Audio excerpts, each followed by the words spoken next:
Michael Boyle's StrengthCoach.com presents the Strength Coach Podcast, brought to you by Perform Better, the experts in functional training and rehabilitation. PerformBetter.com. Hey everybody, welcome to episode 251 of the Strength Coach Podcast, the official podcast of Michael Boyle's StrengthCoach.com, the world's best source for strength and conditioning information, brought to you by Perform Better, the experts in functional training and rehabilitation. Check them out at PerformBetter.com. All right, I'm your host, Anthony Renda. The show notes are located at ContinueFit.com. It's where I keep all of my resources. All right, today on the StrengthCoach.com Coach's Corner, I spoke to Coach Boyle about the Ken Clark in-service that he had at MBSC that we showed on BodyByBoyleOnline.com, and that was all about speed. This is a really good one. Coach Boyle said it was his probably the best 2 hours of continuing ed he's seen in a while. And we also talked about body comp testing and why he doesn't do it. Also about some foam rolling and some research out there. For the Results Fitness University Business of Fitness segment, Alan Cosgrove is on to talk about building different teams within your gym. It's by teams, I mean more of like the powerlifting team and an obstacle course racing team and how to use that to build your culture. Great stuff from Alan today on that. For the Functional Movement System segment, I get Frank Dolan on. Frank's a FMS instructor. We talk about the whys behind the Rotary stability test and kind of connecting it to other things other than what that screen looks like. For the Train Heroic Data-Driven Coaching segment, Adam Doughty and Tim Robinson started a two-part series on specificity. Remember, check out trainheroic.com, start your free 14-day trial. Let them know I sent you. You'll save 10% off your first year of the Pro and Elite editions at Train Heroic. For the BodyByBoyleOnline.com Hit the Gym with the Strength Coach segment, I have Charlie Weingroff on. I haven't had Charlie on in a while. Wanted to get him on just to kind of catch up. If you don't know him, he's the physical therapist and strength and conditioning coach at Drive 495, as well as the physical performance lead and the head strength and conditioning coach for the Canadian men's national basketball team. And it's two parts that we had because I haven't gotten him on in so long. We had a lot to talk about.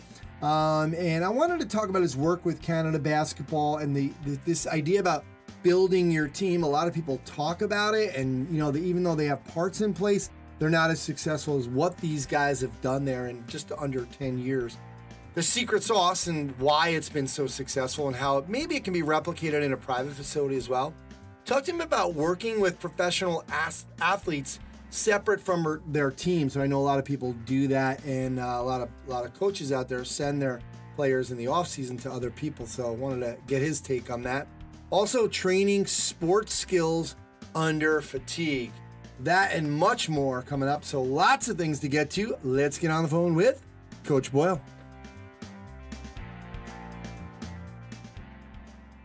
All right, now it's time for the StrengthCoach.com Coach's Corner with Coach Boyle, the world's best source for strength and conditioning information. You could try StrengthCoach.com out 3 days, just $1. You'll have access to all the articles, videos, and programs, as well as the best forum on the net. It's the only place to have full access to Coach Boyle. He's on every day. StrengthCoach.com members also get a discount to Body by Boyle Online, and lately we've been posting some of the staff meetings, and we posted an in-service with Charlie Weingroff on StrengthCoach.com just so people can get to see the content. We posted some programs from last summer that we're getting a lot of play on. The 2-day template. We have a 4-day athlete high school. We have a 4-day athlete college. So lots of stuff on there for StrengthCoach.com members to check that out to see what you get with BodyByBoyleOnline.com that everybody gets. So anyway, check that out at StrengthCoach.com. Coach, how you doing?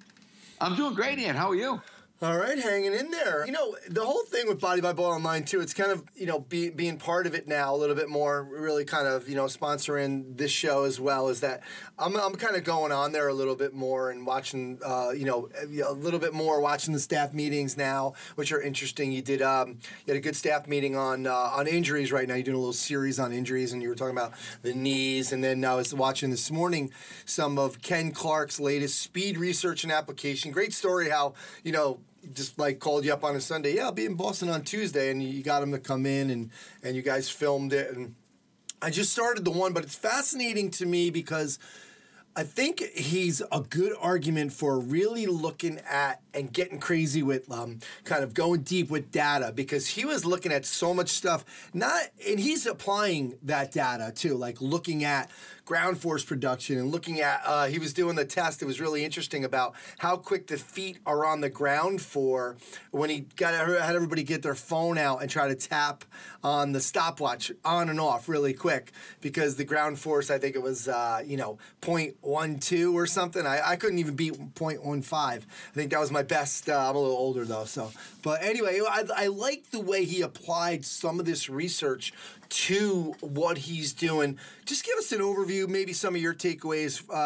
Anything change, anything that kind of you took away from Ken Clark's latest speed research and application lecture? Well, there was a lot. One, you got to get him on the podcast. Two, what I took away, the great thing about Ken that I loved was that he coaches. So he's not, I think what ends up happening sometimes, because I don't know if you've watched the whole thing, but at one point somebody said, what about, why not use a shoulder harness versus a waist belt? And he was like, because it's way easier at practice for us to get guys in and out of the waist belts faster. I was like, yeah, exactly. That type of practical stuff that just somebody that coaches would know is what he knows. He's out with his guys at track practice, and he even works with some team sport athletes, and he played football, and he was so perfect. I was just like, oh my God, this is the greatest find ever. So when you think takeaways, one, and we talked about this, you'll see next week's staff meeting. We just talked for 5 minutes at the end because we had our interns do their sort of what we learned thing. But our sled pushing, for lack of a better word, in the strength program has really kind of turned into what I called like a sled slog or almost sled moonwalk, where sometimes the people are going backwards because the sleds are so heavy. And it was like, no, we need to march. We need to be crisp. We need to drive the knee. We need to drive the foot into the ground. We need to reduce the weight and improve the quality of what we're doing there. So that was one thing right off the top. The other thing that we thought about, we need to just add a little bit of marching into our warm-up, just more to try to help a little bit more with mechanics, so that before we skip, we're going to march. Those were two of the big things that I wrote down right away, like, hey, let's change these tomorrow. So literally yesterday afternoon after Tuesday's staff meeting, those changes were already in place and going forward. And then there's some other things. We talked about manual treadmill running, which solves, again, if you've listened to some of the things we talked about, we have a hard time when we don't have as much inside field space getting the kids to run. And one of the things that he was talking about was just putting your woodway treadmills, you can do it with, you just put them on manual mode and you can just run, and you're pushing the belt back. So you're not like running in place, but you're really pushing, you're getting into kind of that acceleration position. And I said, okay, that's something else that we can do that's easy, that saves us from the kind of getting kids on and off the treadmill thing. So it was honestly one of the best 2 hours I've had from a continuing ed standpoint in a really long time. Wow, good. That's I've only gotten through like most of the first part of it, so I definitely was interested because I thought it was fascinating what he was how he was applying it and talking about the real acceleration is the 20 yards and et cetera. So I really liked it. So good stuff. Coach, really quick question. Somebody had asked about in-body. And I was wondering, what do you guys do for body comp? How do you measure body comp?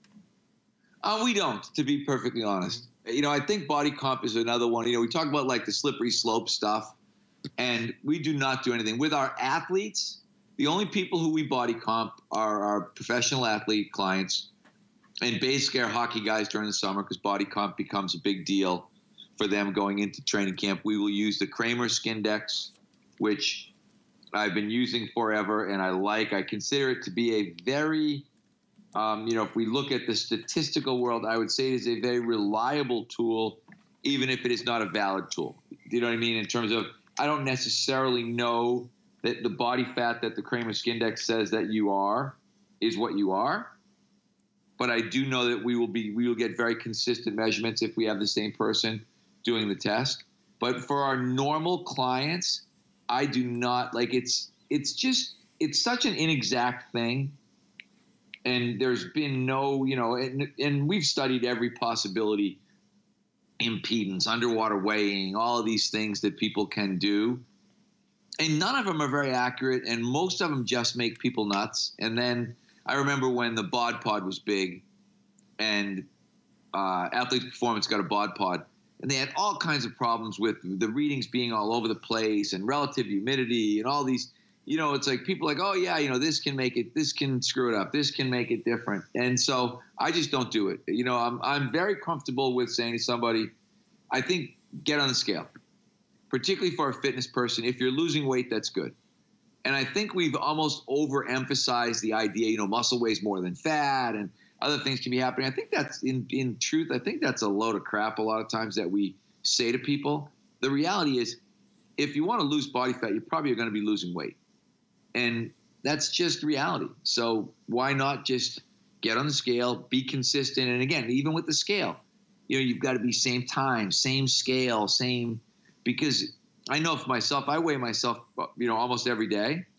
And it's, if I don't get a weight when I get up first thing in the morning, before I've had coffee, before I've had a glass of water, whatever it is, there's a really big fluctuation. You can fluctuate 2 pounds by going downstairs, drinking a glass of water and having a cup of coffee, and then come up and weigh yourself and be like, oh my God, I can't believe I gained weight.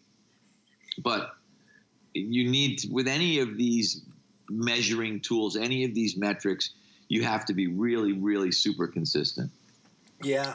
Yeah, I did last year when I turned, or 2 years ago when I turned 50, I did like 50 days. 50 for 50, I was calling it, and I was getting that checked out every week, the in-body, and it was good because I felt it was pretty reliable because I was doing it in the morning every, whatever, not having anything. I did it the same time every week, and the numbers, you could tell, like I could feel it, and the scale went down, the body comp went down. It does drive you nuts, though. I think I was at one point, the lowest I got to was, I think, 13.2, which is pretty good for a 50-year-old, but I was like, no one's going to tell between 13.2 and 14 or 16. Nobody was like, holy shit, you look jacked or anything. You know what I mean? It wasn't like a... Credit. And here I am going bananas, I'm like, oh man, I got to get down to like 12.8 or something. I'm like, what am I doing? It's so crazy. But you're right, it does drive you crazy. It was fun for that time to do it, but I just wanted to see what you guys did, because I know a lot of most of the people dealing with fat loss, absolutely do need something in there, and that's pretty reliable. But it does become this issue where I had coffee or I had my breakfast already or some other bullshit. So, yeah, it can, and it really can make people crazy. I think you have to be really, really careful. Like, it's funny. We were body fatting our Olympic girls, and you can see some of the people. Like, if someone's got a little bit of obsessive compulsive in them, it can really go the wrong way fast. And so one of the things I started telling them was, if you're 20 or under, 20.0 or under, I don't care. I'm not even going to talk to you about it. Because we'd have the same thing. We had girls who got down to 12, female athletes down to 12. And I'm like, it's not even healthy. Like, don't eat more. Don't worry about it. But it almost becomes a contest that everybody's trying to win. And I was sort of like, there's no win here. We set the bar at 20, get under it. That's it. Yeah. And, if you're over 20, start watching what you eat a little more, maybe add in a little more conditioning type exercise. But it was more for us because we did have some heavier girls. And it was like, okay, if you're heavier, we know you're going to be better when you're under 20. But what I did, and people, again, people love to criticize me anyway for just about anything that I do. So what I did literally is I looked at the girls, the women actually at that time, who were generally speaking, the people that were under 20 looked really fit, really healthy, the way that we wanted them to look. The people that were over 20 tended not to. I said, okay, where do we draw the line? 20. When we did it at BU, it was the same thing. The guys that were in good shape were under 10. So we used 10 for guys. Okay, you got to be under 10. And again, there was no, not like, oh, I want you to be 6 or I want you to be 8. No, I want you to be 9.9. That's all I care about. Don't worry about Again, it's not a contest. We're not trying to win. This is not a battle we're trying to win. But with fat loss, that's why I said I really believe if you're thinking fat loss, you really have to be thinking weight loss because you don't produce that much muscle. We've clearly, absolutely, positively established that muscle for a non-steroid taking person is not that easy to put on. And there aren't going to be a lot of people, I changed the muscle to fat and that's why I didn't lose weight. It's like, I don't think so. I think probably you just, haven't lost enough weight yet. And that's why, it's like, just get lighter. You'll be okay. Yeah, and then another interesting part of that, like when you talk about the girls, I remember Hillary Knight, when she did the ESPN Body Issue, she was working with you, and I think she was at like 185. She looked fantastic, amazing, and it was like her BMI must have been like 35 or something, right? I mean, which is the dumbest thing ever, but she looked amazing. She was in great shape, and so sometimes these things are just, the numbers just can be all over the map. Yeah, no, exactly, and that's why, again, I look at, like, you just, sometimes, it's hard because you're vacillating between real hard data and the eye test. And I think sometimes, the scale, it's like, okay, we can get a pretty good idea when you're right around, like, I could tell with our women on the Olympic team, I could literally be like, hey, when you're around 142, you're good. Someone like Hillary, hey, when you're under 170, you're good. If you're over that, then you start to slide a little bit in the wrong direction. And we could keep it pretty well reined in that way without getting too crazy. And there is no question that particularly in that area, you can really, it's not just females. I have a couple of guys like, can I do my body? I'm 8'8". I was 9 last week. And I'm like, that could be me as much as you. Like, that's 0.2. Yeah. You know what I mean? Like, you just can't, that there is so many variables that come into play with this stuff. That I don't say it borders on a waste of time, but it can clearly waste a lot of mental energy for people. Yeah. Just to clarify, I don't know if Hillary is at 185. She probably was at 170. I just remember you talking about how proud you were of her and et cetera. So I don't want Hillary to hear this and say, 185, come after me. Coach, really quick, just finish up with this. You were talking about context and having an opinion and you can have an opinion as long as you agree with me type of thing. But one thing I did want to bring up was kind of like the foam roll issue. Like there seems to have been some research. Somebody brought up an article, but then I've also saw a lecture from, I think Dan Hellman was his name, and for Eldoa, the Guy Voyer stuff, and talking about some of the things that foam roll and might not be so good with some research to back it up. And we not really have research on that foam roll is good. I just wanted you to kind of touch on some of these articles that come out with the research that foam roll might not be so great for us. And, your thoughts on, is it just your opinion? Well, I think I have yet to see any real research that says foam rolling may not be great for you. That anti-foam rolling article I read, and it was absolutely positively an opinion piece. And really, I love the fact Elsbeth tore it apart on the forum because, of course, she's the engineer, and she was like, he's got, his math is all wrong. And I just think, it's amazing. And I talked about this today. Everybody, it was like the other day, the anti-rotation people. Everybody wants to be contrarian. Everybody wants to, and I don't know whether it's people are trying to stake out territory, people are trying to be perceived as experts. I'm not really sure what it is. But the one thing about foam rolling is that there has been some positive research about it. But I look at foam rolling and say, you can, I guess, juxtapose all the massage research into foam rolling. And I've never had anybody have a bad experience, ever. I don't know one person, at least personally, who has sort of taken up foam rolling and said, oh, I got hurt or something bad happened or I didn't feel better after I did it.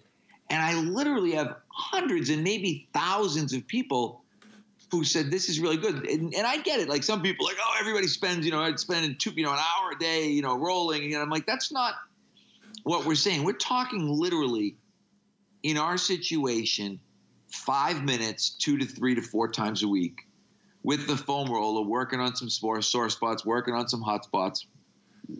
And I'm just super hard pressed to figure out how that can be bad. And I'm more hard-pressed to figure out why why there's so many people who want to go negative. Yeah. Because, and this is the cool thing about this whole Instagram thing that I've been doing is it's amazing. I just was looking at a kid today on Twitter who's arguing with me, and he's never posted on Twitter. Like, he's never tweeted anything. He's probably 22 years old. He's got 21 followers. And it was funny. I was with Sue Falsoni this weekend. She spoke in Boston, and she told me a really funny story. She said she was talking to Kelly Starrett, and Kelly Starrett had said to somebody something like, yeah, you should show me in your book where you talk about that. Oh yeah, I forgot. You didn't bother to write a book, or you've never actually written anything down. You just argue with people on social media. And this is the stuff that drives me nuts, is these people who are so incredibly opinionated, who've never taken – they're so quick. Like, all they want to do is criticize somebody, yet they've never taken 1 second to try to provide one meaningful moment of education for anybody. But – they're always there to throw down immediately on anything and everything that basically disagrees with what they think. Yeah. And also, go back to context really quick. Even in your last staff meeting, you were talking about foam rolling. It's like, look, foam rolling might have to do a little bit more in the beginning, but over time, you do less and less. Like you say, over time, you've gone to less and less foam roll. Then when you haven't gone to more, then sometimes you gotta get back into it, or depending on what you did the day before, maybe you do a little bit more that day.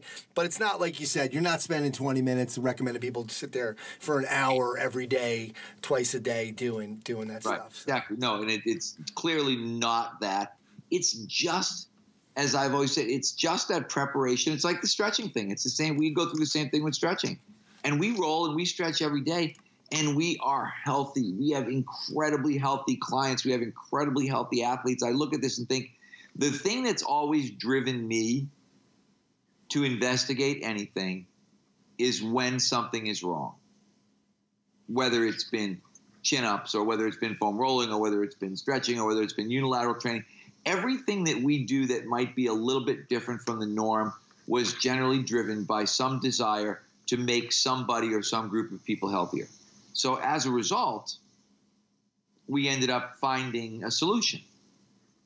And it's really weird how people they don't have a solution, they just have an argument. I like that. That might be my next meme. Coach, we're going to let you go. I know you got a session, so thanks so much for coming on, and we will talk to you next time. All right. Thanks, Anna. I appreciate it.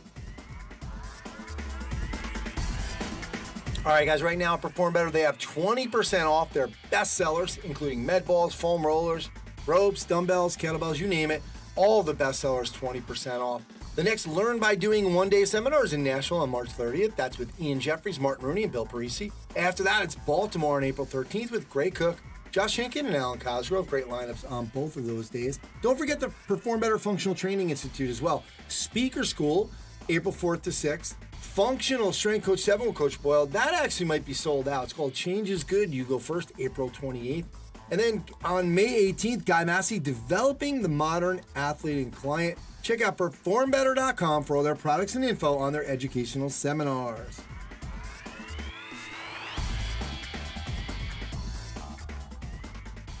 All right, now it's time for the Results Fitness University Business of Fitness segment. I'm here with Alan Cosgrove. Alan, thanks for doing this. Can't believe you keep having me back, buddy. I appreciate it too. I know. I'm just waiting for Rachel to come back on.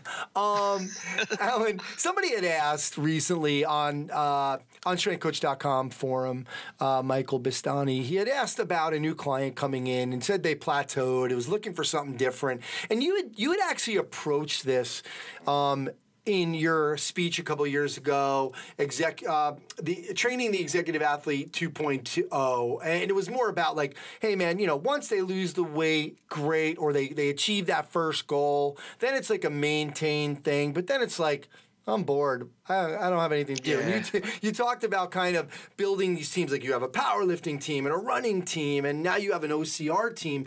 But once again, these things are I've seen this a couple times with some people that I know that own gyms, where they try to do these things and they kind of approach it wrong. They're just like, hey, everybody, sign up for this event. We're all going to do it together, as opposed to kind of similar to what you guys are doing and making a team. So talk to us about approaching this idea of creating, because I think it helps tremendously with culture as well. So talk to us about creating these different teams. So the part to get across, and you touched upon it, is that if you're running a general fitness facility, people come in, they're out of shape and they get in shape. They're a body comp client. They lose the body fat. They build a little bit of muscle. And then you reach a point where they feel good. They look how they want to look. And they're maybe really not interested in getting super lean for a bodybuilding show or doing a whole much more. So it starts to become this maintenance program. And then at some point, your price point's a little too high for maintenance, and these clients get bored doing the same thing. So part of our job, I think, as coaches is to motivate people to go to the next level and become an athlete. And it was one of my staff a few years ago at a seminar. She said, these people have a new body and a new capacity, and they just don't know what to do with it. You have to give them something to challenge that. And that's where some of this stuff comes in. So the obvious things in the past were like 5Ks, and then there was like a powerlifting meet. So we had the strength community and the endurance community. And what we would do is we would just maybe support a local 5K, and a few people would come.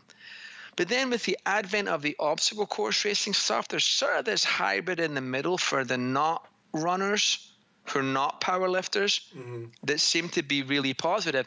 And what we did is our first one, we just said, hey, we're all going to do this, exactly like you talked about. You can imagine how successful that was. The second time we did it, we decided we were going to run a team for this, and we were going to hand deliver an invitation to come and try out for this team. And that changed the game, because it wasn't just, hey, we're all going to do an OCR race. We're like, we think you'd be great at this. Nice. Now, even if you don't want to do it, there's no way you feel insulted that I said I think you'd be great at this, right? And the seed is planted, right? And I've got a girl now who's done a strongman contest. There's a thing out here called Epic, which is a little bit more like a strongman than an obstacle course race.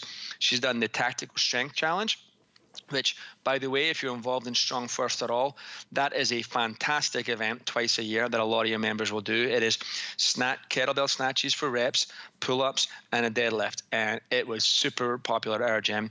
And then we have powerlifting meets. And our idea is that we've got this this community where we invite people. And I've got a girl who's done this strongman event. She's done an OCR. And I just dropped the seed in her. I'm like, you'd be great at these. And left it. She's like, oh, I wouldn't. That's not for me. I don't like that stuff. You think I'd be good at that? Next week. Hey, I've been thinking about what you said. Well, what would that look like? Right? And that's all I'm doing is now I am her coach and she's my athlete. And she wrote me a great testimonial at the end of the year, a nice card, just saying that she always thought of herself as someone who didn't go to the gym. She wasn't one of those workout people. And then she goes, then I became a workout person. And now I'm a person who goes to the gym because I'm an athlete who competes. She'll never leave me, right? She's in for life. So it start with inviting people, but be like, I'm strategic about it, but I'm not lying. If I've got a client, I'm like, Janelle that's a pretty strong deadlift. She could actually do well at powerlifting, right? I'm not just like, hey, everyone, let's do powerlifting. And you're like, oh, I can't do a squat. I can't do a bench press. I'll do it anyway, right? I'm actually trying to find people who'll be a match. That first one's the hardest one. The second one's easy because people are like, I'd like to try something like that. Like, that's interesting because we got another one coming up. And then that invitation thing starts to grow because we now have really at Results Fitness for some of the race stuff anyway. There's really two groups. There's one, we call them Team Complete, who are just going to go out and do the race and have a good time. And we've got Team Compete, who are looking to beat last year's time and try to get on the podium. right? So that can be pretty cool. We've got a strong powerlifting community too, and powerlifting meets are tough out here because they fill up fast. That's big, right? And I'll be honest that a lot of that stuff came from CrossFit pushing people not to be afraid of heavy weights. Right, and these people started to go and say like, and you know you've got it when a client does a deadlift, and you're like, nice, or a client does a squat or a press, and you're like, good, and they ask you something like, what's good for somebody of my age? Yeah. Now, like, I got you. Well, why don't we find out? Why don't we go look up some numbers? And we look up some numbers, and now I'm like, we should consider doing a meet. You should think about it, because your training won't change that much. We'll just target that day as your day. Right, and it's really powerful if you've got someone like in your gym or yourself who did an obstacle course race or has done a powerlifting meet or has done the tactical strength challenge, right? But that's really powerful because it's weird to charge somebody for training for this event that nobody's ever done before. Yeah. So you might do it like we're just going to train together, like we're going to train together for the first one and do it as a team. But it's the single biggest retention tool I can give people. Getting great results and having a fantastic culture, being part of something bigger in yourself is great. But at a $300 a month price point, at some point, your members are like, I could probably do this on my own and save. Or maybe I can't do it on my own, but I'm not going to backslide for about 6 months, so I'll come back then. But instead, I'm like, we got a race in 6 weeks. Yeah. We got a powerlifting meet in May. Let's do it. So start with the first one. Do invitations for the first one with a few people. And hey, you get 3, you get a team of 3. Crush it. I just love that you do the complete and compete, because I think, everybody can be involved, and you could still have that, with the OCR, with, everybody can do it, but... there's one out here. There's a guy that's just done it, running a race locally, and it's always good to get in with a local guy. The Spartan stuff and Tough Mudder are all great, but they're national organizations, international. We get together with a local guy and support him, and he said the biggest thing he gets from people is, I don't like running. So he added a ruck division to it, which is they're going to carry a 20-pound backpack and do the whole race just walking. And we've got a team who are going to do that. We've got a team of 10 who are going to do that, and our rule is we start and finish at the same time. So if you want to compete, you're in the other division. If you're in ruck, we're going through it as a group. Very cool. And everybody's just walking. And you're like, so you don't like running? That excuse just went out the window. You can still compete. Yeah. Right? Yeah, more. I thought that was a great idea from that guy.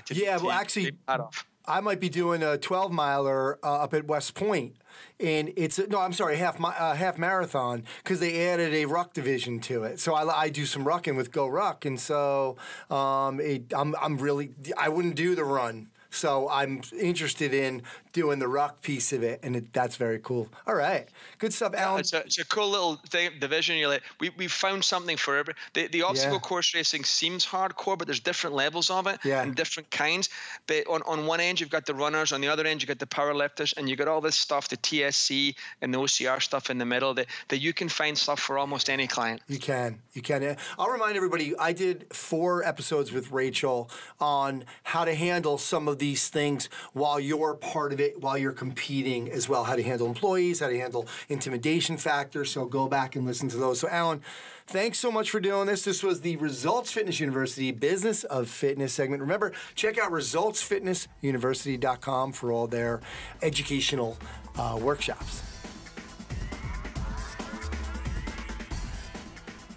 Hey, this is Adam. And this is Tim. Welcome to the Train Coach Data-Driven Coaching Subject. Yeah, baby. So, Tim, let's talk specificity today. Oh, I just saw that on Instagram this morning. Yeah, it's become kind of a meme, right? Yeah. Everybody knows it now, seems like, which is a good change. Yeah. And it's everywhere. So let's talk about what this actually means. Because I see it kind of used in maybe an oblique sense that isn't really what it means. Yeah, let's break it down. So let's talk specificity. So specificity is just a principle that says you're going to get what you try to train for, which is so specific adaptation to imposed demands. Said principle, right? So it's, well, if I run long distances at low intensities, I'll get better at running long distances at low intensities, right? So it's really task specificity. Sure. So it would also say, like, for an athlete, would say, hey, if you want to be a better lineman, offensive lineman, sure, you should practice being an offensive lineman or the components thereof. Yeah, absolutely. And I think we're kind of, some people fall off is, I'll use the example of back squatting, right? We want strong, solid offensive linemen to move their big hoss out of the way of their running back. So we're going to squat. It's going to make us stronger, right? It's going to improve a lot of things.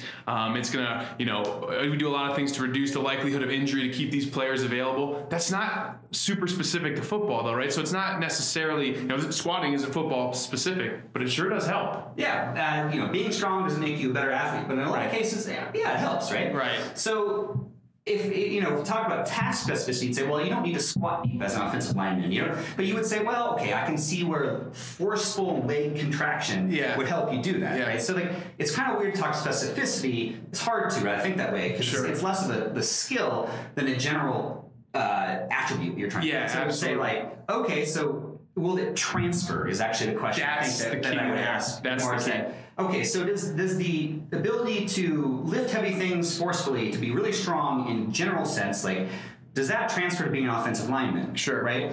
Yeah, that's actually an important attribute of being successful. It is. It's not the only thing, right? No. And there's lots of stuff that comes into play when trying to train for that. One is like, if you're already really good at it, right? Then putting all your eggs in that basket and trying to get better at it, which is a lot of people's tendency. Yeah. They like to do the things we're good at, is probably not the best option, right? Now you're probably talking, you're on the edge of skill. Absolutely. You take those elite offensive linemen in the league, putting a bunch of weight on their back isn't going to create these huge results, as it would with a freshman in high school. Yeah, I mean, they may not get a lot better at that point. So it's kind of like, your freshmen are probably going to get more out of it than your seniors. This is just diminishing returns at work. That's all it is. Once you've been training that quality for years and years and years, you probably tapped it out. Now you're trying to probably maintain that while building other things, right? Yeah. And periodization comes into play too, right? So in the off season, I can focus more on general means, right? Correct. Perhaps than in season. For example, Tim. Yeah, so like we do a lot of aerobic training with our linemen in the off season, and obviously not something people think, why do our linemen running a mile a day? Well, I want them to be fast, and I want them to make it last. We've got to work on that aerobic endurance. Yeah, so your exact means may vary, but you can say, well, in the off season, it's actually kind of important that they have some general fitness. Sure. Right? And then we transition from focusing on that, and in this in-season, focusing on things that actually make them better as players. Exactly right. Cool. That's going to do it for us today. Go to trainheroic.com to start your 14-day free trial. When you're talking to one of our representatives, tell them the Strength Coach Podcast sent you for 10% off a year of the Pro or Elite Edition. All right, welcome to the Functional Movement System segment, and today we're going to do something a little different. Today, I have on Frank Dolan, my buddy, who we actually 12 years ago, well, no more than that, 2005, holy cow, it's 14 years ago, we attended our first together, our first exposure to the functional movement screen was at Athletes Performance Mentorship, and then a couple months later, we went down back to Athletes Performance, when it was called Athletes Performance. It's now Exos. We went back down to Tempe, and we saw Gray and Lee talk about what was our first course on the functional movement screen. So, Frank, thanks for doing this. Yeah, sure, no problem. All right, thanks for having me. You and I, you're an instructor now for FMS as well, and so you basically, you go down, you just got back from kind of the instructor training as well, and you guys kind of go over some new stuff. And I have Charlie Weingroff on this episode and next episode, and I was watching Charlie's how I use the FMS video, and it just reminded me about the misconceptions about looking at a pattern and kind of just thinking, that's all that's good for. Because Charlie was talking about the rear foot elevated split squat and how, even the rotary stability test will tell you something. So I wanted you to kind of go over from the FMS perspective, this idea about, sometimes we look at these patterns like the rotary stability and we think, well, that's just, going to tell me what they can do on all fours. And that's really not true. So talk to us about the rotary stability test. Sure. Yeah, I think the main misconception, and it's been a real big push for us at FMS over the last year to make sure that this is very clear, is that people can get so focused on the testing, and we want to have that. You want people to be, especially in level 1, be focused on getting good screens, getting really good at implementing the screen, because that's going to give us some solid data to take action from. But once we learn that and kind of having this overall philosophy of trying to take next steps, we've got to really focus in on the why behind each of these patterns. And if you look at, as an example, like you mentioned that Charlie was talking about, the Rotary stability test, that test is really not just to check to see if they could be on all fours in that spine suspended position and reach one arm out and the other leg back. It's what is that movement, that specific test say about that person if they can't do that. It says a whole lot more about them rather than just being not able to do that pattern. So what we're saying now is it's really the reactive triplanar stability pattern that we're testing for, and we test that with the Rotary stability test. So think of any athletic or day-to-day movements that people will do, and it could be, like you mentioned with Charlie, the rear foot elevated split squat, the actual exercises that we use in our programming. Mm-hmm. We can always tie those patterns in to what they're not doing well on the test. But I think we could even take it a step further and say, what are the things in daily movement that are going to be compromised because of this person's inability to access either the shape of the position that they're going to get in on all fours with that reach, or which would be more of like a mobility concept, versus, actually reactively moving through that pattern. So we look at anything that's going to require forces to go through the trunk in a reactive and go from one shoulder to the opposite side hip. So the example that always comes up in my mind, and it's maybe a little bit more of a high threshold movement, but the gondoliers in Venice, Italy, like if they're standing on that boat and they're paddling that heavy boat down the canals of Venice, what types of forces are they creating through their shoulders, down through their hips, into their feet, which is going to help propel the boat along? And then also when a little wave comes along, how are they buffering the water and making sure that they're giving some absorption and kind of changing the way that they're doing things with their upper body based on what the water's doing? So that's maybe a little bit more of an advanced example than just like your day-to-day moving objects in a rotational direction, or moving, reaching on a diagonal pattern for something in a cupboard for an older individual. But these are just some basic movements that we look at day to day that could be affected if someone doesn't have that Rotary stability or triplanar stability pattern.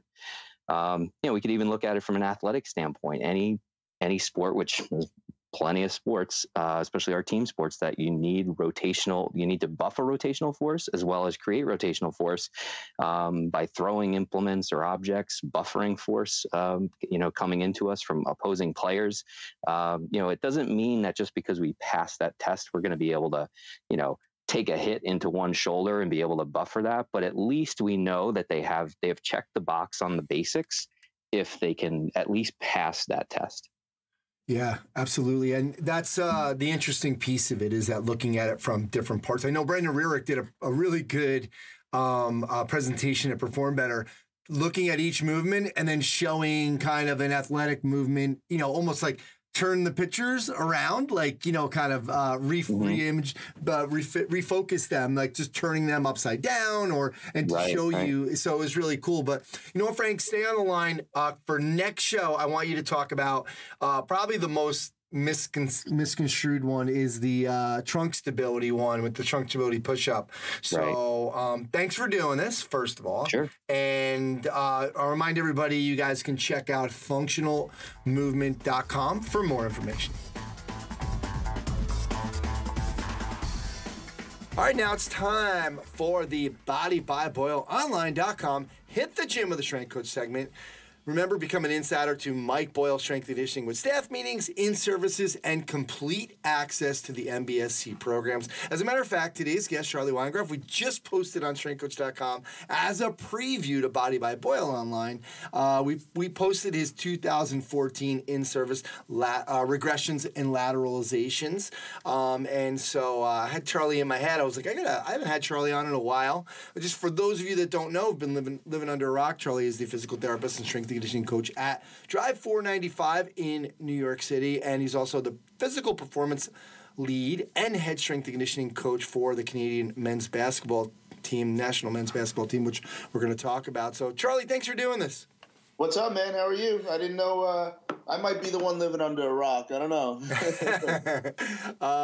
Well, yeah, that's funny because we were talking and I was like, I haven't had Charlie on in a while. I got to get him on and just to kind of see where he's at and talk about some of these issues that we've been talking about, or Coach Boyle's been, kind of talking about with some certain things on social media and on the site, et cetera. So, but I do want to start out with Canadian basketball because I remember being at the BSMPG when it was kind of the first time, I don't want to say it was your coming out party with the group, but like pretty much all of you guys were talking there and talking about this idea, this really amazing team approach, which is like one of the, to me, one of the true team approaches, like where everybody was really working together, and you guys were talking about it. It was really interesting. So talk to us about, you've been there for almost, a decade now, right? Is that how long you've been there? Close, yeah. I think I started in the end of 2011, yeah. Talk to us about what the dynamic there, your role, who you're working with, and how you guys are doing this. Well, it's I think whatever year that was that you're referring to, I'm very hesitant to say that we were like the only team doing, and obviously in international basketball has a different set of schedule, which then has a different set of barriers, et cetera, et cetera. We might have, through some of the things that I would be doing, maybe we were more public than maybe some other teams. But I think a lot of teams would love to be able to say that they have a director. And what we've come to find is that director really has to be almost like an assistant GM, where the level of prioritization of what a performance staff would do has to be recognized. And I think there's some organizations that actually have that. But then just like the head coach or just like the general manager, they have a plan and a set of systems and processes that they are accountable for. And then someone above them has to audit those processes. And again, I think we have that, and I think that's where some other other organizations that get a lot of recognition for this amazing performance program. I again, like a zebra doesn't change its stripes. I'm confidence and speaking highly of the things that I do is not my problem. I don't think there's any organization that has a complete staff that acts as one organism. I think there's other organizations that have a director that has the power to do a lot of those things, but then they surround themselves with individuals that probably wouldn't challenge them or make the sum of the parts better than the whole. Those other individuals are people that probably won't threaten them and challenge their next contract. That director will wind up taking all the credit. But in fact, in our model, a lot of people think that I'm the director, and in some ways, there's things that I have a high level of responsibility for. But our director, who's actually the assistant, who would be considered like an assistant GM, is a fellow named Sam Gibbs. And Sam is also our head medical. In Canada, the words are a little bit different. They don't have athletic trainers. They have athletic therapists. He's also an osteopath, but which is not the same as our doctor of osteopathy in America. But Sam and I were both in the NBA in the middle 2000s. And we both moved on, and there was a point in 2011 when Steve Nash came back to kind of be the preeminent figure in the front office of Canada basketball, and Sam had been there for many years while he was in the NBA, and I think. One of the most flattering things someone has said to me in a professional sense is for what we want to do, Charlie, we can't do this without you. Now, it was very, very interesting, and I laughed because I had actually heard that before. I heard that in Marine Corps, where people said that we can't do this without you. Well, in Marine Corps, they certainly were right, because that program has dissolved into something very, very dissimilar to what it was when I got there. But when one door closes, the other opens, and Sam and I tried to put something together of like what everybody talks about, people working together, having one consistent model. And one of the things that we started from the ground up, I think a lot of organizations, the performance program does not get the respect that other systems might. If a new GM comes in, he usually brings in his own right-hand man and his own scouting staff. A new head coach comes in and he picks his guys. But in performance, you're usually, someone comes in, but there's just this expectation that everybody just works together. You change the infrastructure, but you don't make these wholesale changes. And again, nobody wants to be fired. As someone that's been fired, it's not a good thing. But when somebody's brought in with the authority and expects to be able to deliver on the responsibility, part of that authority is having responsibility of human resources. And people hate this part of this. They hate this part of the discussion because the head coach can fire everybody and bring in his people. But if somebody comes in to be a director of a performance staff, they're not allowed to hire anybody. So a lot of times these directors are calling Sam and I, more so me, because I take great pride. I've never turned away a conversation or an email anytime anyone has ever asked. And they're asking like all these questions, and I'll ask like, okay, so can you, if you're having trouble with your strength coach aligning with your medical people, like, why can't you get rid of him? Or when his contract is up, he's like, well, that's not part of my job responsibilities. And I'm like, okay, well, then you're not really a director. You're just a therapist that they hired. You're just this extra set of hands. And then that model starts to filter, and other organizations see that the director isn't really a director. It's just someone that maybe has a medical degree or someone that has experience with data analysis, et cetera, et cetera. Where in Canada, anyone that was still there in 2011, 2012 had been an intern. And at this point, I am the only individual that has not been an intern in Canada basketball. So now everyone was able to come up and get exposed to systems and processes that have evolved over this decade. But that evolution, they saw it all happen. So now no one has continued as an intern into some of our more full-time roles if they were not able to really buy into what we were doing from all of the different models. And I know when what you saw in Boston at Art Horn's last BSMPG was what we call a performance staff. We don't have medical, we don't have fitness, we don't have data. We just have people that contribute to performance. And because we've got very keen systems and processes, I like to say that, of course, we all have job titles for our contracts because, at some point the nomenclature doesn't, you can't have just no name to what you do. But we have people that have skills. And if our evaluation models call for those skills to improve performance, if someone's knee hurts, then it's typically someone that has medical skills. But so now that person runs up ahead and handles the situation. So we feel very strongly that we have a group of individuals that all fit. And most recently, when organizations have asked Sam and I to consult or come and teach a seminar, they're actually more interested now in the social systems and processes. How do we get this communication? How do we have a lot of this opportunity to impact exactly what we do in practice? And again, we're not the only team, and I'm not the only person that has Superman's cape to be able to tell him what our training loads should be in practice. We're not the only team in the world doing this. We're not the only team that has this stuff.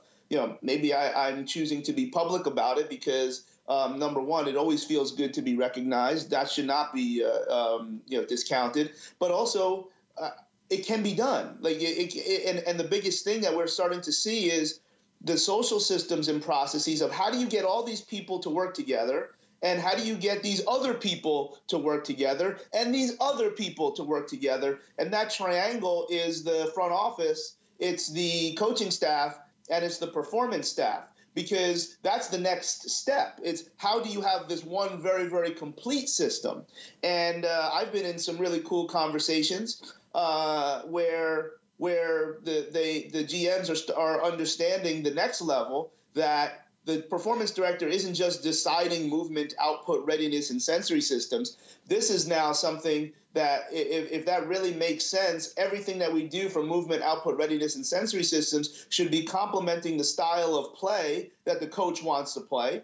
And it should also be complementing the type of players that the front office brings in, where now the front office can have opportunities to invest or not invest, or maybe even overpay for players, knowing that and truly believing that the performance staff can reclaim perhaps a lost soul in terms of their physical performance. So this is where really what we've evolved to. And it's been very, very exciting, particularly for me, because, we like to say if there was, I don't remember what year it was, but I think, I remember KJ, who was my head trainer, was, I was going to be the next best young strength coach in the NBA. And, we're almost a decade after that. But I've consulted with a whole bunch of NBA teams and since then. And if this is where I'm supposed to be in the game of basketball, is very, very exciting, where I think a lot of people would recognize on paper, not in the rankings, because the way the rankings for international basketball work, it's over years. It would take 10 years for even the number 2 team to catch America. But right now, talent-wise, I think a lot of people might recognize us as the second best team in the world. In Division I this year, we had 133 players. Not all of those players have come through our program, but I think we have the second from a city standpoint. Chicago is number 1 with 92 players, and Toronto is number 2 with 88. Wow. Of course, Chicago has 3 million more people than Toronto. And most importantly, we have an upward slope. If you look at Division I of all the different cities, they change all the time. We have an upward slope. We have increased the amount of players in Division I from the city, the greater Toronto area, over the last 4 years. And now when we talk about the players in Toronto, of those 88 players, a significant amount have gone through our program, so that when they go to Division I, not only are they training in a particular way, they've been impacted by our coaching staff. Like, we can say this. This isn't just like kids that they don't just happen to live in Toronto. This isn't a coincidence anymore. And it's as far as the NBA, hey, we have the most players in the NBA. Not from America, and every one of them has played and come through our program in different levels. Most first round draft picks, and most recently, some more successful than others. But it's very exciting to have been given the authority and the responsibility now for nearly 10 years, and to see something grow into something you can really say, hey, no, we actually do everything that we say. And I remember, the last thing I'll say, I remember having a conversation with Eric Corum, who was at the time with the Texans, a fantastic sports scientist and strength coach. And I said to him, no, I'll show you everything that we do. I'll show you all our data. I'll show you anything. And he was almost surprised. And then he got surprised even more when I said that, because you can't do what we do. And I didn't say that in a bad way. I said, because I can't do what you do.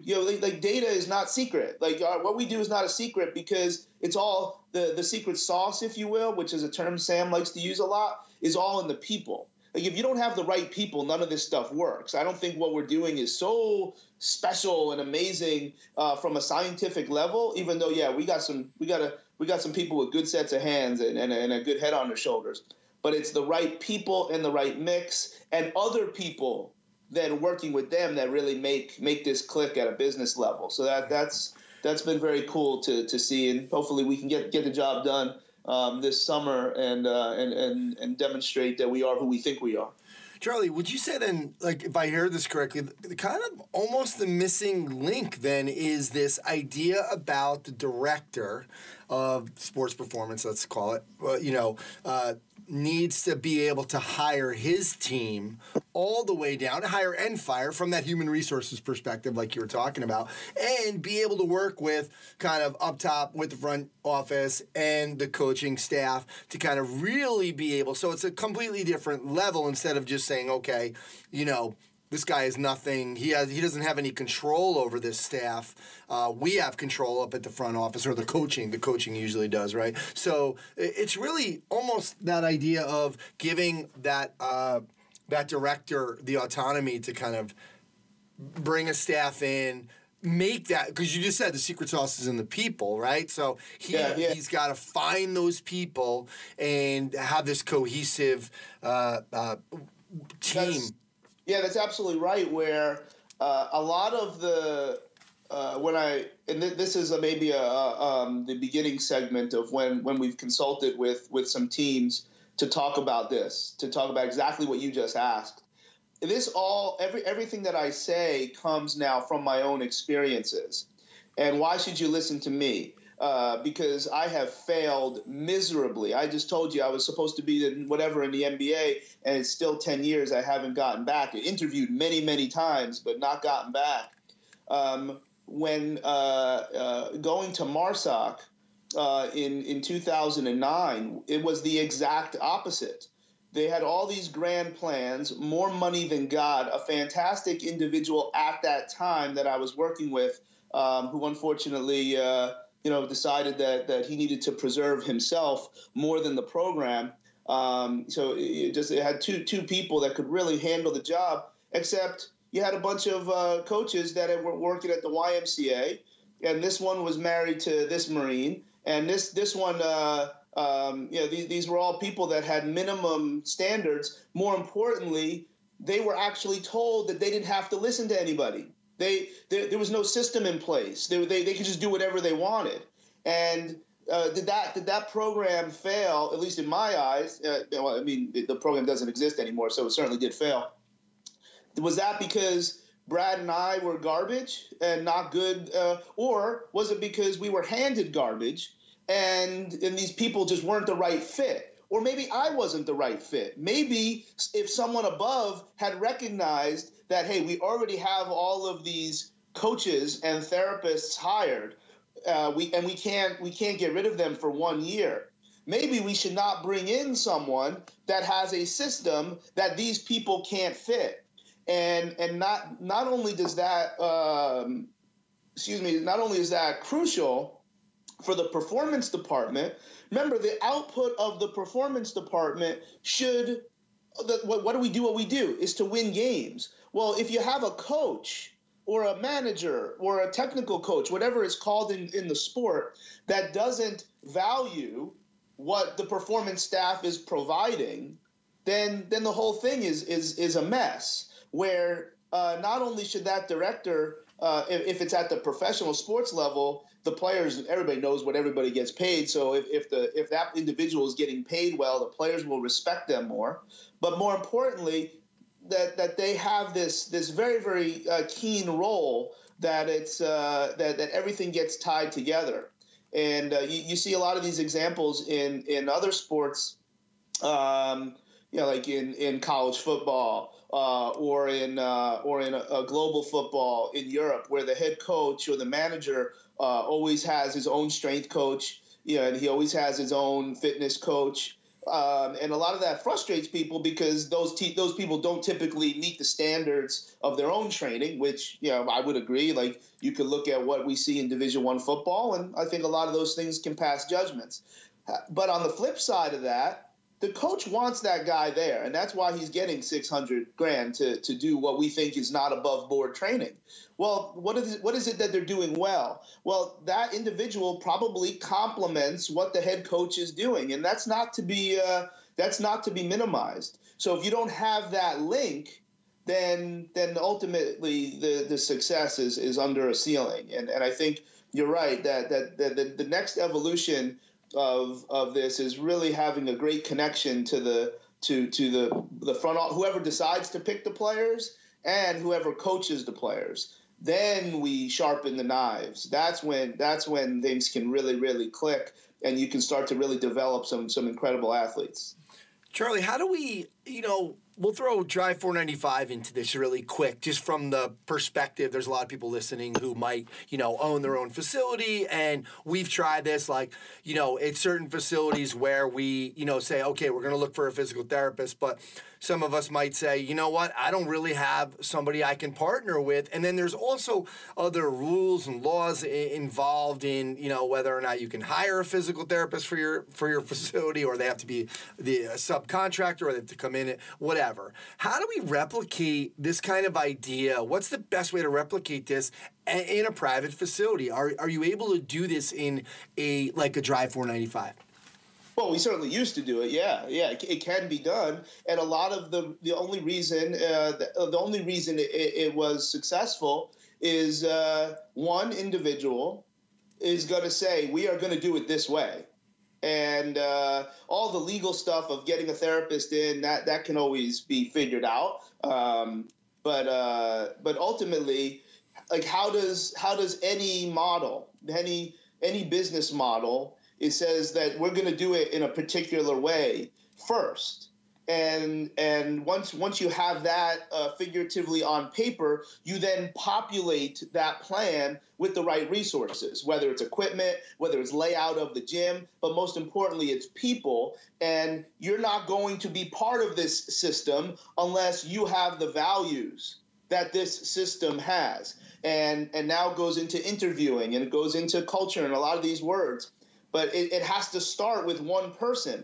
And that one person is just because that individual, he or she, is making those decisions of what is right and left barriers, which is hopefully wide enough for people to still be able to be special and to reflect what it is that they want. And they should always be able to bring things to the table, whether it's new clinical models that might challenge those right-left barriers. They have to be able to accept, no, we are not doing that here. I'm glad that you took the course. I'm glad that I paid for you to take that course. You're not doing that here right now. Because I think what happens now, you get into leadership, where if you have the right people, none of this becomes a problem.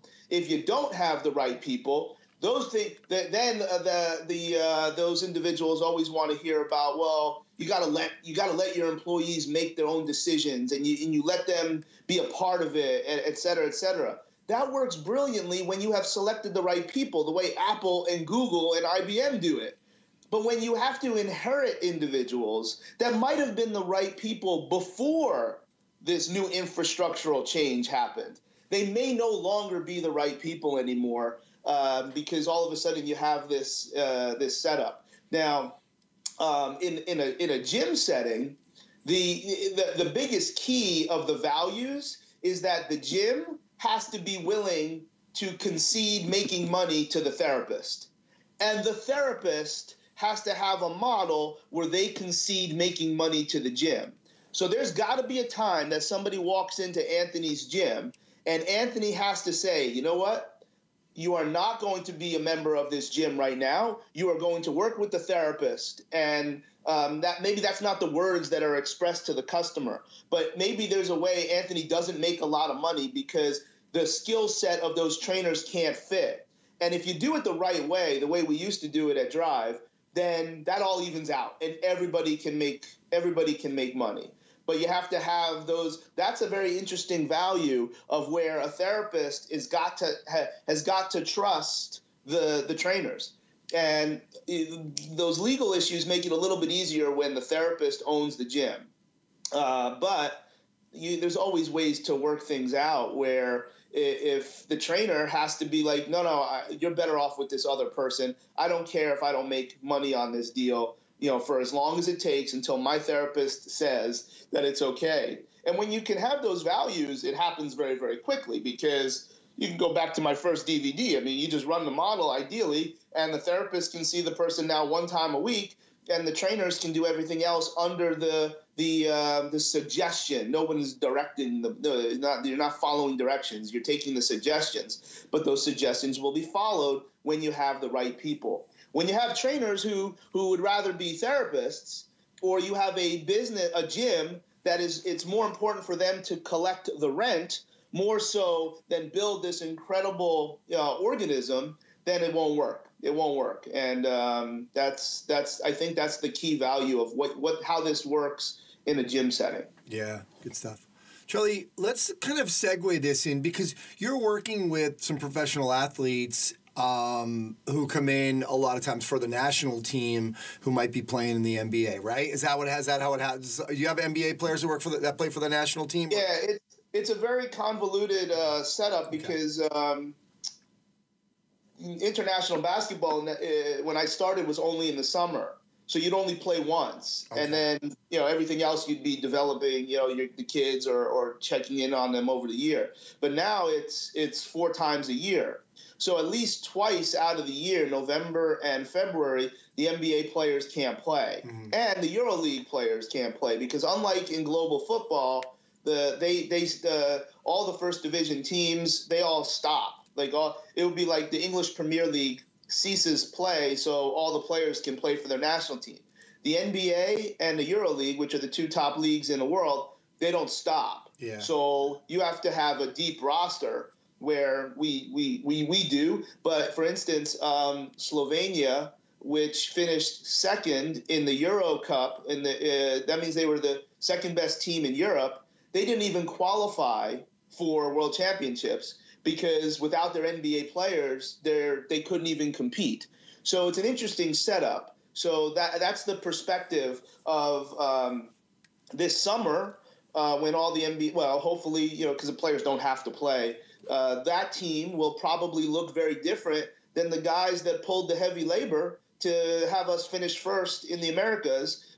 We had we finished the highest above America, because just like us, America didn't have their NBA players. But of course, when you have a deep pool of talent in your country, you're still going to be very, very good. So that's how it works in basketball. How do you approach that? Because I know you've been on kind of the both ends. When you did work in the NBA, here you are. You have guys that, in the offseason are going to go to personal trainers, number one. They're going to go to different sports. There's more sports facilities now.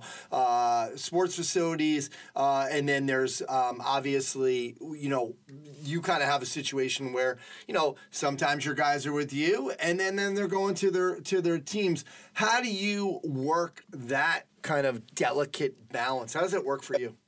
So here's the non-negotiables. Number one, if a team sends someone to be with us because they want that level of attention for their player, they're the ones paying them, and we have to have insurance on their contract. The non-negotiable is that individual is given a bag, just like every other employee. They are asked. We can't make them do it. We ask them to wear Canada basketball gear. They're part of our app, where they're in on every bit of communication. We invite them to become part of the staff. That's the first thing. And we don't ever bug them to carry a bag, but they do. We don't ever ask them to do anything, that's non-related to the player, but they wind up doing it.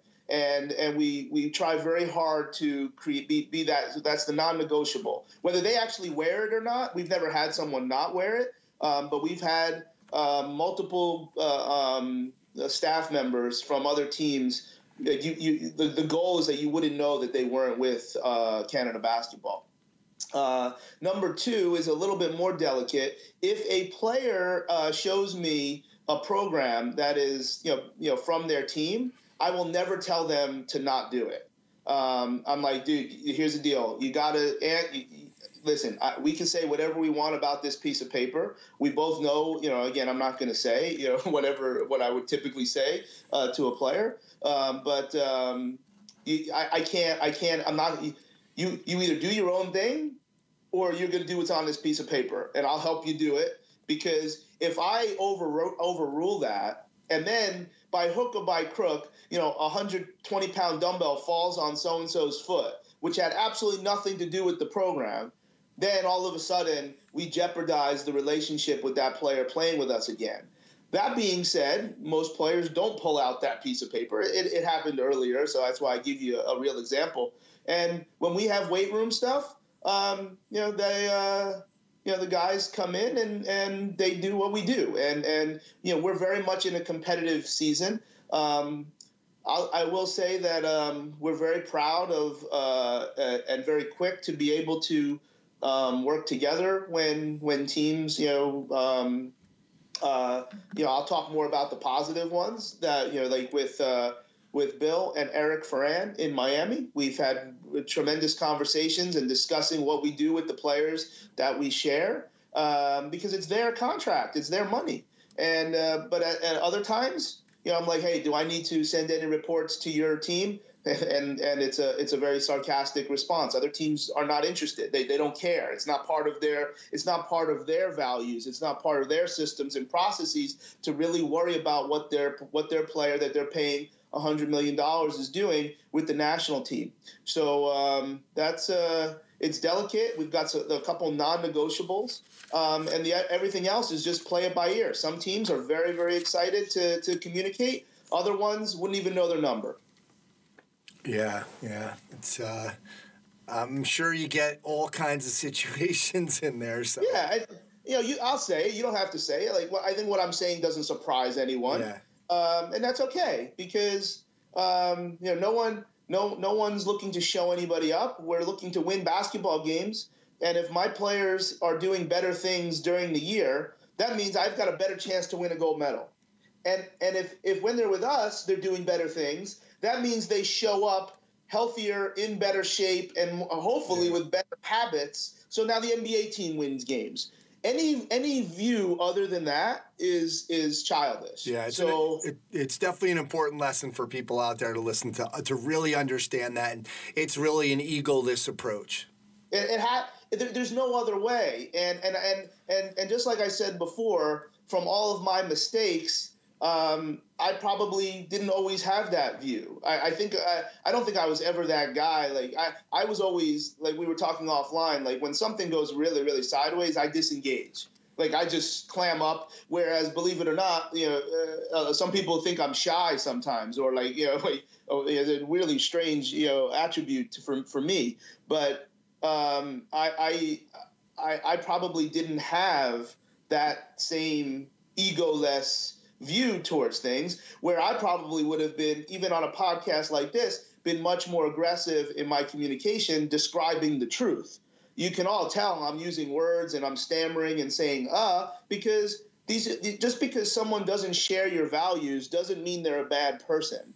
And I think in our profession, that is very, very difficult for a lot of people to get to. We're allowed to talk about different training philosophies, but now all of a sudden we hate each other. It's like politics. And I like to think that our program has gotten past that, because we have to deal with it a lot. And if we can't get past it, then we're not being a positive. We're not adding to the solution. Yeah, absolutely. Excellent. Charlie, I do want to talk about, for this part one of, because this is going to be a two-part interview, we have a lot to talk about. And I want to segue this now into one of your tweets about training sports skills. And you had said, despite the costs, it's important to train sports skills under fatigue. In this case, it should be primarily up and down, open loop, scrimmage type environments. Talk to us about why, what you mean by despite the costs. What are the costs? If there are costs, then maybe really is it a risk reward thing that we're looking at? But talk to us about what go deeper with what you mean with this tweet. Yeah, you mean you think I tweeted something with like some ulterior motive and background? You mean like 98% of my other tweets? There you go. And then I get mad that people misinterpret it.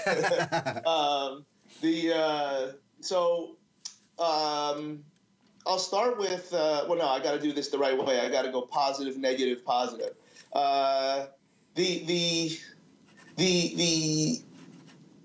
No, can't do it. Got to start negative. the one of the most frustrating or foolish thought processes in training is that because at some point the competition is performed under fatigue, that means we should practice under fatigue, and that's probably very, very foolish. And here's why. And now we can talk about the costs. Under fatigue, particularly in a team sport that most of us work with, and is when you start to rely on particular energy systems, you're able to run really, really fast and punch really, really hard and jump really, really high, but that stuff is not free. And that's why you cannot do those particular high-intense movements for a very, very long period of time. The energy systems give you the energy to do those things, but they also have costs. And those costs can be funneled into three different enemies, if you will. And those enemies can largely be acidosis, meaning the body, part of the cost of high-intense training and high-intense performance is that the body now has more hydrogen ions, which is the thing in our body that makes us feel like the muscles won't work or they're burning. It's not lactic acid. It's the hydrogen that's part of the lactic acid. The lactate is actually a very, very positive thing. But if we build up a lot of these hydrogen ions, our body will change. We can't jump high anymore. More importantly, after a while, you can't do anything. Your body will shut down. Another enemy is hypoxia. So if we are not relying on oxygen as much, because you're never devoid of oxygen, unless like you're getting choked out and you're going to go out, that's another factor that then limits our ability to perform explosively and eventually at all. And then the last one is thermal changes, meaning if you start to get too hot, then based on your activity, your body is very machine-like in these things. So those are all factors that very much happen in performance. So in our mind, okay, if it happens in performance, training is exceeding the demands of the activity so that when I introduce these things at an intelligent level, then I'll be able to be more resilient and adapt to those things so my performance will not change. Well, that's actually false when we talk about those three enemies. And the reason that it's false is because while you can do whatever you want, you are under those conditions, your motor skills change without your awareness of it. You might feel strong and mentally tough, but this is why on the back nine of a golf course, the scores always go down. It's why shooting percentage isn't as high at the end of the game as it is in the beginning of the game. It's why in our training thought process, we do our explosive movements early in the training session, not at the end. Okay, so there's many, many anecdotal reasons of what I'm trying to illustrate here. If you have any belief that you can improve your motor skills, meaning you are training to make the ball go in the basket, you are training the precision or mastery of a skill, it is physiologically impossible to do that under these conditions of acidosis and hypoxia. That's inconsistent. So when you get tired, you can still train, but you cannot get better at your skills. In fact, you might get worse at your skills. And the reason is under acidotic conditions, you start to create muscle contractions that you don't have when you're not fatigued. And those muscle contractions are spontaneous. They're actually, one of the words that I try to talk about that cannot be argued. I think a lot of people, like your muscles get all toned. No, because tone can mean a lot of different things. The terminology in the literature is called spontaneous electrical activity. And if you start practicing your skills with spontaneous electrical activity, you will then get better at your skills with spontaneous electrical activity if you're a very, very good athlete.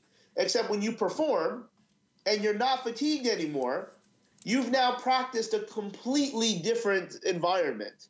and now you become inconsistent in your performance. So that's where that tweet starts. So now, well, what are you supposed to do? Well, when you go up and down, like again, I'm coming from the perspective of basketball. When you go up and down, then you have a chance to express your skills. But when you go up and down, you get rest a lot. You might basketball is often played in a 1-to-6 work to rest ratio. And more importantly, you probably are not anymore practicing your skills, but rather practicing the tactical nature of working with 5 other players or 3-on-3 or whatever it is. So that's probably the best way to improve your game fatigue, just by going up and down and not necessarily worrying about the technical precision of your skills. You're just rehearsing what you've already learned. And now if you wind up getting into fatigue because you're playing 3-on-3 half court where now the work to rest ratio is different, now you're probably at the best cost analysis. You have the best risk reward for demonstrating under game conditions versus practicing your skills. Those are two very, very different things. A lot of that also comes from my experience in military, where fatigue and mental toughness is this incredible premium. And they're like, we should do 20 kettlebell swings and then shoot. I'm like, no, don't ever practice something that has incredibly high levels of precision under fatigue. Well, then how am I going to deal with it when I'm under fatigue? You live with it. Like you can't. This is the chase. It's like the Holy Grail. Like you cannot practice something under fatigue. So how do I prepare for it? Your goal is to never get fatigued and keep the threshold as low as possible based on intelligent training, nutrition, sleep, psychology, etc. You'll never be able to stave off those costs. It's impossible. But you can push them off by being in better condition for your terminal activity. So now you actually have to understand the terminal activity. As a special operator, is impossible. It's variable every single time, and the psychological demands can never be reproduced. So that's it's impossible to actually prepare to that level. But in sports where it's more controlled and it's not life and death, I think if we practice our sport more and just rehearse what we do, you probably have the best way to practice your technical skills. Okay, so rehearse. So that doesn't mean because I know there's a lot of strength coaches out there thinking, okay, does this just mean I need to be in better condition in general? Like I'm going to work these guys conditioning, right? And my work capacity needs to be higher. And this might segue into something else that I know is on our list is pick exercises that they're not the sport skills. It's not sport specific. Mm-hmm. I'd like there to be as much carryover as possible, but you have a lot of things that your heart and your lungs and your blood vessels don't always know the difference. Yeah. So the goal is don't worry about reproducing the technical skills in the gym or the weight room. Let's build as ruthless a work capacity as possible, and then your movement skills won't be as inconsistent when you perform. And again, this all comes from my own experience. In basketball, why do players miss shots? In golf, why is it why do we think golf is so different than everything else? It's because people are always out of shape playing golf. So that when you practice your swing, which is there's no more complex or precise skill. Just show up to your golf training with as much golf-specific work capacity as possible, and you'll probably be more consistent in your movement. And that might also have a lot to do with injury limitation. Excellent. Well, we're going to leave it here for now because we're going to do part 2 for next week. So, Charlie, thanks so much for coming on. Guys, you can see more about Charlie at charlieweingroff.com. You can check out all of his DVDs, the T=R, Training Equals Rehab series, 1, 2, and 3 there. So, Charlie, thanks for doing this, and we're going to talk to you, bring it back, and come on for part 2. All right, man, cool. All right, that's going to do it for episode 251 of the Strength Coach Podcast. Remember, try out strengthcoach.com, 3 days, just $1. You'll have access to all the articles, videos, and programs, as well as the best forum on the net. It's the only place to have full access to Coach Boyle. He's on every day. To access that offer, go to strengthcoach.com, click the Join Now button to get started on your trial. All right, special thanks to Chris Poirier and the folks over at Perform Better. Remember, 20% off all their best sellers, including med balls, foam rollers, ropes, dumbbells, and kettlebells. Got a couple Learn by Doing one-day seminars, Nashville on March 30th and Baltimore on April 13th. Check out performbetter.com for all their products and info on their educational seminars. Thanks to Coach Boyle and Charlie Weingroff for sharing their insights and philosophies into the world of strength and conditioning and performance enhancement. Adam Doughty, Tim Robinson, and Train Heroic. Thank you, guys. Head over to trainheroic.com, start your free 14-day trial. Let them know I sent you. You'll save 10% off your first year of Train Heroic Pro Edition. Thanks to Alan Cosgrove for the Results Fitness University Business of Fitness segment. Check them out at resultsfitnessuniversity.com. Frank Dolan for the Functional Movement System segment. Check them out at functionalmovement.com. All right, my name is Anthony Renda. Go to continuefit.com for all my resources. Thanks again, and I'll speak to you next time.